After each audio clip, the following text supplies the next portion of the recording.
খুনি যাই হোক, খুনি হোক আওয়ামী লীগ, বিএনপি, জামাত কিংবা সমন্বয়কের কেউ, খুনের শাস্তি হচ্ছে সর্বোচ্চ শাস্তি হচ্ছে ফাঁসি। আমরা প্রত্যেক খুনির ফাঁসি চাই।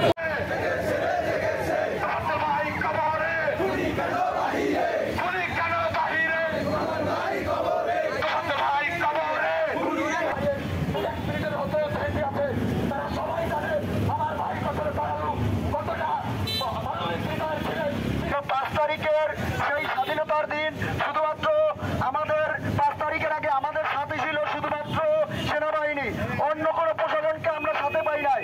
তারপরে আমরা আমাদের এক বাচ্চার ভাই কেন মারা গেল, কেন তাকে ভাত ডাল খাইয়ে মারা হলো, সেই দাবি অন্য কারো কাছে না। আমরা আজকে এখানে দাঁড়িয়েছি আমার এলাকারই ভাই তোফাজ্জল ভাই, তাকে ঢাকা বিশ্ববিদ্যালয়ে যে নির্মমভাবে মধ্যযুগী ও বর্বরতার মাধ্যমে যে তাকে হত্যা করেছে, এই হত্যার বিচারের দাবিতে আমরা আজকে এখানে দাঁড়িয়েছি। যতক্ষণ না পর্যন্ত এই বিচার সুষ্ঠুভাবে না হবে আমরা রাস্তায় থাকবো, আমরা রাজপথে থাকবো।